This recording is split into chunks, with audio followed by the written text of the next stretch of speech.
नमस्कार दोस्तों, स्वागत है हमारे YouTube चैनल में। दोस्तों UP triple S C PT class 19वां क्लास है। दोस्तों एएनएम फार्मासिस्ट लेखपाल मंडी परिषद अन्य भर्ती के लिए यह क्लास चल रही है, जो पीटी 2023 के माध्यम से 2022 के माध्यम से भर्ती आएंगी और 2023 में कैसे प्रश्न पूछे जाएंगे वो आप लोग को बताए जाएंगे। सबसे पहले वीडियो को एक लाइक करिएगा, चैनल पर नए दोस्तों सब्सक्राइब जरूर कर लीजिएगा और वीडियो को ज़्यादा से ज़्यादा शेयर करिएगा। दोस्तों आप लोगों की क्लास कुछ दिन तक मैं नहीं ले पाया था, स्वास्थ्य संबंधित जो है विकार होने के नाते जो है नहीं हो पाया यह सब। तो अब जो है आप लोग के पास समय कम बचा है, फटाफट जो है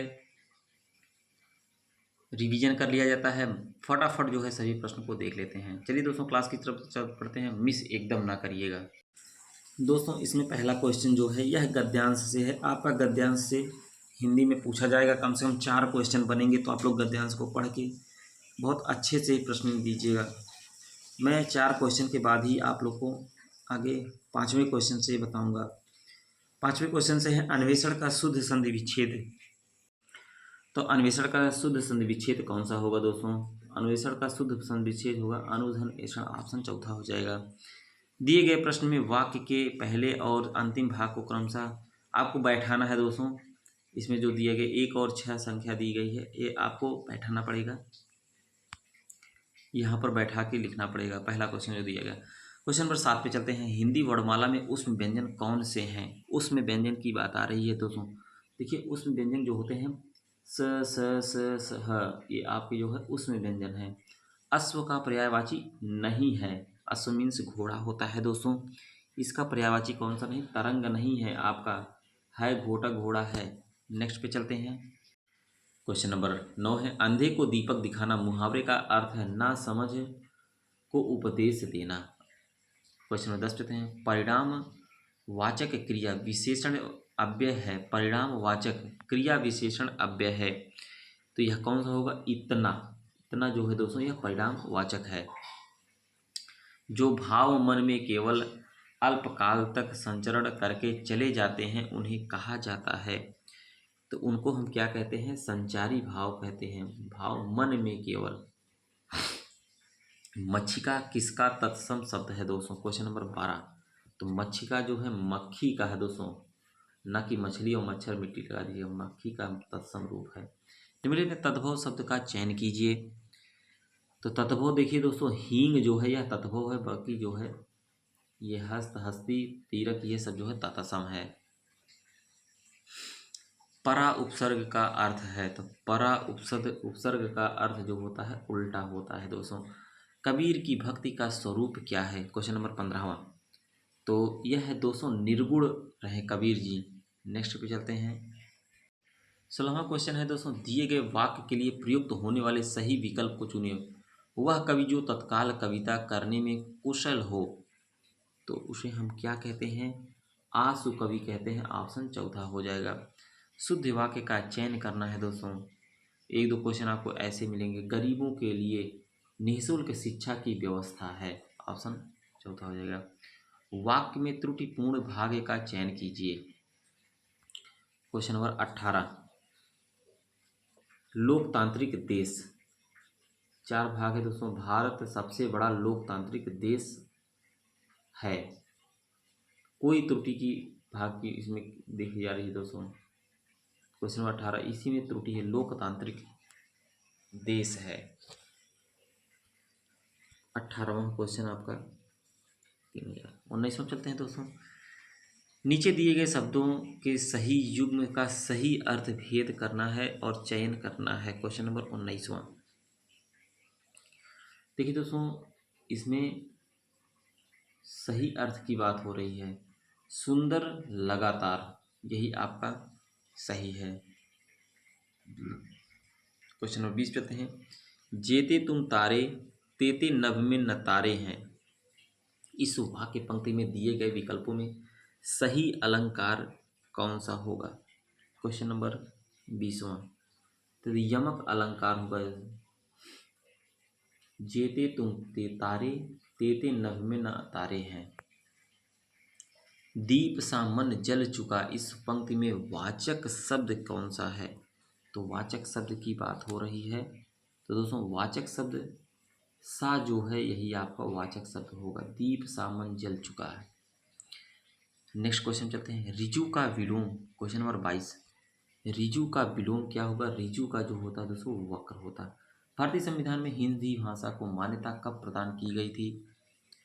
तो यह 14 सितंबर 1949 को, इसीलिए 14 सितंबर को हिंदी दिवस भी मनाया जाता है, यह ध्यान रखिए, 14 सितंबर को। निम्नलिखित में विकारी शब्द कौन सा है? तो विकारी शब्द जो है लड़का जो है दोस्तों, यह विकारी शब्द है। नेक्स्ट क्वेश्चन पे चलते हैं, 25वां क्वेश्चन है, शुद्ध वर्तनी का चयन करने की बात कर रहा है, तो कवियत्री, यही आपका ऑप्शन पहला हो जाएगा सही, नहीं दोस्तों गलत हो गया। कवित्री देखिए दोस्तों, यह बहुत बार पूछा गया है क्वेश्चन, 25वां की बात हो रही है। तो कवयित्री देखिए, कवयित्री, कवयित्री, यहाँ पे देखिए चौथा भी सही है दोस्तों, और पहला भी जो है, दोनों सही हैं, चौथा और पहला। रसाल शब्द का अर्थ क्या होता है दोस्तों? तो रसाल शब्द का आम होता है, इसका देखते होंगे आप, टीवी में प्रचार आता है, आम से बने रसीले। देखिए दोस्तों, रसाल रसीले, ये याद रखिएगा, आम। मुख्य अतिथि के सम्मान में आयोजन किया गया, इस वाक्य में रेखांकित शब्द आपको बताना है, इसमें शब्द में कारक बताना है आपको। 27वां, इसमें क्या है? अधिकरण कारक है, सम्मान में बात हो रही है। जातिवाचक संज्ञा शब्द है, तो जातिवाचक संज्ञा शब्द जो वकील, देखिए वकील जो है जाति से संबंधित है। निम्नलिखित में से संयुक्त वाक्य का चयन कीजिए, क्वेश्चन नंबर 29वां। तो संयुक्त वाक्य का चयन, उसने खाना खाया और सो गया, ऑप्शन तीसरा हो जाएगा। छंद से संबंधित गणों की सही संख्या है, छंद से संबंधित गणों की सही संख्या है, 30वां क्वेश्चन, तो यह आपका 8 हो जाएगा, ऑप्शन तीसरा। नेक्स्ट पे चलते हैं, सामान्य जानकारी से जो प्रश्न बनते हैं दोस्तों वह देख लिया जाता है। उत्तर प्रदेश राज्य की सीमा कितने राज्यों को स्पर्श करती है? Question number 61वां। उत्तर प्रदेश राज्य की सीमा 9 राज्य को स्पर्श करती है दोस्तों। पृथ्वी का सबसे बड़ा महाद्वीप कौन सा है? तो एशिया महाद्वीप सबसे बड़ा है, ऑप्शन पहला हो जाएगा। भारत में राष्ट्रीय खेल दिवस कब मनाया जाता है? यह 29 अगस्त को मनाया जाता है, मेजर ध्यानचंद जी के जन्मदिन पर। भारत के राष्ट्र ध्वज की लंबाई और चौड़ाई का अनुपात कितना है? बहुत बढ़िया क्वेश्चन, भले आप जो है प्रैक्टिस करते रहते हैं, लेकिन कभी कभी आप भी जो है भूल जाते हैं कि लगाऊं क्या, 2-3 लगाऊं कि 3-2 लगाऊं कि 3-5 लगाऊं कि 3-4 लगाऊं। तो दोस्तों आप इतना याद रखिए, 3-2 होता है, राष्ट्रीय ध्वज की लंबाई 3 होती है और चौड़ाई 2 होता है। अगर दोस्तों 3-2 याद रखेंगे तो आपको बहुत अच्छे से याद रहेगा। यह क्वेश्चन आपका उस समय 2016 में पूछा गया था दोस्तों, करंट से है। क्वेश्चन 67 चलते हैं, 67 में पूछ रहा है आपका, भारत में संघ लोक सेवा आयोग का गठन भारत के संविधान में किस अनुच्छेद के अंतर्गत किया गया था? 315 के। दोस्तों 2016 जो पूछे हुए प्रश्न है, मैं वही आप लोग से करा रहा हूँ। 2016 में यह प्रश्न आया था, भारत ने बराक 8 पृथ्वी से आकाश में मार करने वाली मिसाइल किस देश के सहयोग से विकसित की है? तो किस देश से की है दोस्तों? इजराइल से की थी। नेक्स्ट क्वेश्चन पे चलते हैं, क्वेश्चन नंबर 69 है, भारत में निम्न में से क्या अप्रत्यक्ष कर की श्रेणी में है? अप्रत्यक्ष कर की बात हो रही थी, सेवा कर दोस्तों, यह अप्रत्यक्ष कर है। दोस्तों यह भी करंट का क्वेश्चन है, सूर्य की किरणों को पृथ्वी तक पहुंचने में लगभग कितना समय लगता है? क्वेश्चन नंबर 71वां। तो कितना लगता है दोस्तों? लगभग 500 सेकंड लगता है। नीचे दिए गए राज्यों में महिला साक्षरता दर कहाँ सबसे कम है? तो सबसे कम कहाँ पर है दोस्तों? राजस्थान में, ऑप्शन 3, महिला की बात हो रही है। यह भी करंट से क्वेश्चन है, किस भारतीय महिला खिलाड़ी ने प्रथम बार ओलंपिक खेलों में पदक प्राप्त किया? Question number 74। पीवी संधू रही दोस्तों महिला ओलंपिक में दोस्तों। यह भी रियो ओलंपिक 2016 में भारत का पदक तालिका में कौन सा स्थान रहा दोस्तों? उस समय कौन सा, देखिए 2016 में जब ओलंपिक हुआ था उस समय भारत का स्थान जो है 67वें पर है। अब की बार जो ओलंपिक हुआ है दोस्तों, इसमें जो है चौथा स्थान रहा भारत का।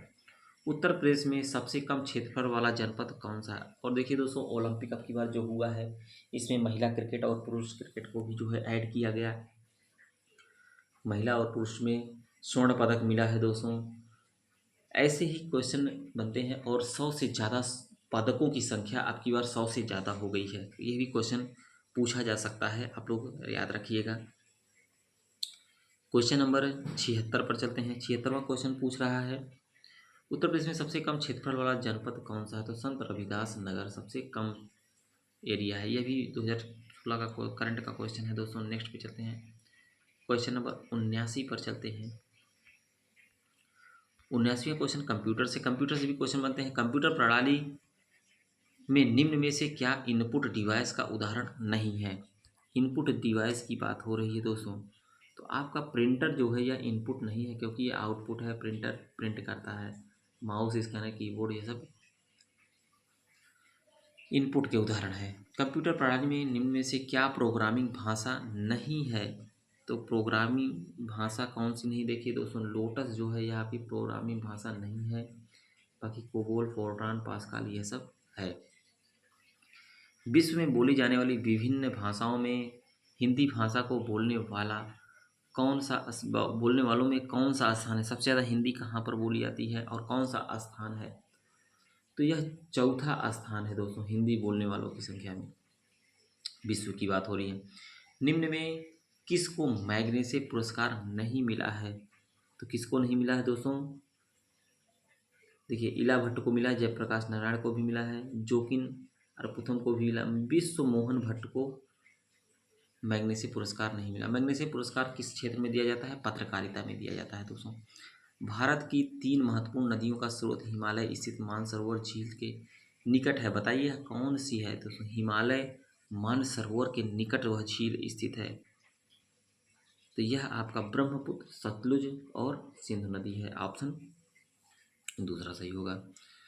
84 चलते हैं। प्रसिद्ध चित्रकार मीर सैयद अली चित्रकारी हेतु किस मुगल शासक के सहयोगी थे? तो यह दोस्तों हुमायूं के सहयोगी रहे। ऑप्शन चौथा हो जाएगा। प्लासी का युद्ध कब लड़ा गया? दोस्तों देखिए, सन से भी क्वेश्चन आते हैं, रट लीजिए आप लोग। तो 1757 में यह प्लासी का युद्ध हुआ था। विश्व में सोने का सर्वाधिक उत्पादन किस देश में होता है? देश की बात हो रही है। 86वां क्वेश्चन है दोस्तों। तो यह आपका क्वेश्चन नंबर 86, यह चीन में जो है सबसे ज़्यादा सोने का उत्पादन किया जाता है। प्रसिद्ध जावा ट्रेंच नामक सबसे गहरा स्थल किस महासागर में स्थित है? यह हिंद महासागर में है। ऑप्शन तीसरा हो जाएगा। भारत का सर्वाधिक लंबा राष्ट्रीय राजमार्ग कौन सा है? तो राष्ट्रीय राजमार्ग सबसे लंबा की बात हो रही NH-44 है। औसतन एक मानव शरीर में रक्त का भार शरीर की तुलना में लगभग कितना प्रतिशत होता है? मतलब शरीर की तुलना में 89 क्वेश्चन है दोस्तों। यह लगभग 7 से 8% भार शरीर की तुलना में होता है। क्वेश्चन नंबर 89 पर चलते हैं दोस्तों। लास्ट क्वेश्चन है दोस्तों इस लेक्चर का। भारत में निम्न में से किस लोक अध्यक्ष का कुल कार्यकाल सर्वाधिक रहा? मतलब इसमें जो लोकसभा अध्यक्ष रहे उनका सबसे ज़्यादा कार्यकाल किसका रहा दोस्तों? डॉक्टर बलराम जाखड़। ऑप्शन तीसरा हो जाएगा। दोस्तों आज के लेक्चर में इतना ही। वीडियो को ज़्यादा से ज़्यादा शेयर करिएगा। चैनल पर नए तो सब्सक्राइब दोस्तों जरूर कर लीजिएगा। मिलते हैं नेक्स्ट वीडियो में। वीडियो को अंत तक देखने के लिए बहुत बहुत धन्यवाद।